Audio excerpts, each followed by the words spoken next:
All right, this is part 3 of how to teach your child chess. I'm placing pawns on the board. This is going to be Pawn Wars time. Last time we did Knight Battleship. The first video was Bishops and Rooks. Definitely want to do those first. It gets kids having a lot more fun if you start with the pawn. It's very confusing. Once they have the Knights and Bishops and Rooks, pawn should be kind of easy. And this is where you introduce the notion of very simple pawn moves. If kids are asking about en passant and moving twice, that's fine. You can just introduce pawns for the first, say, hey, we're going to just start with a limited, set of moves. Pawns actually have a lot more, but it's a little complex. We can just start playing this game as soon as possible where pawns will only get to move one square forward at a time. And the way they capture is if there is a pawn that is diagonal, you can take. So where can this pawn move right now, this black pawn? If it's black's turn, can they move here? No. Can they move here? No. Can they go here? Yes. Okay. What about this pawn? Where can it go? Well, it could go forward. Can it go here? No. Can it go here? Yes, because it's capturing something. And if there's a pawn in front of another pawn, are they stuck? Yes, they are stuck. These pawns cannot be moved unless, for example, there's a pawn here, blah, blah, blah. Obviously, pawns can't run into each other. You can't take your own pieces, etc. So that's Pawn Wars, and the object of the game is first person to get a pawn to the other side of the board wins. You can add in some variation. So if someone gets a pawn to the other side, in normal chess, you actually have that pawn promote to one of these 4 pieces, and so this pawn could become a queen.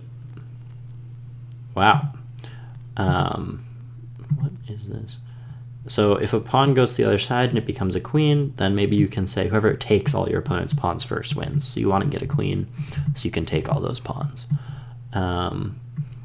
You can also explain right away or after doing a simplified version the actual rules for the pawn, which is basically the same as what I already explained, and then the additional rules are from the starting position, you're able to move 2 squares or 1, your choice, and that choice actually introduces some weirdness where in the olden days when pawns could only move 1 at a time, there was an opportunity for the other player to capture you if you moved from your starting position.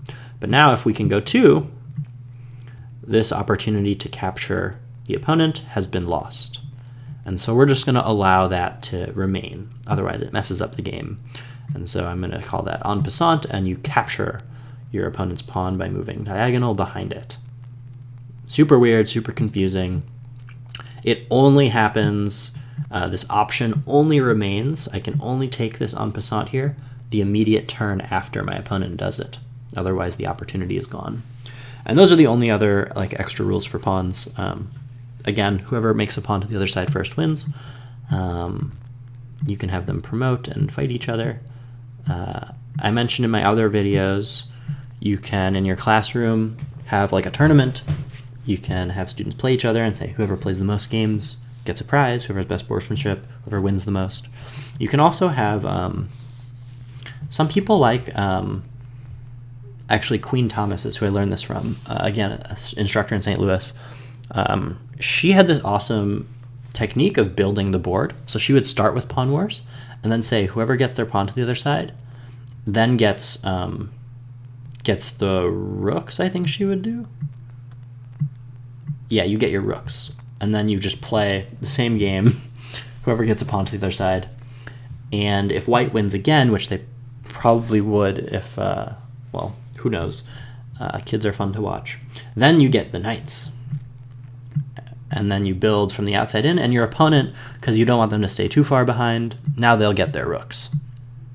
And then you still play whoever can get a pawn to the other side, whoever can capture all the pawns.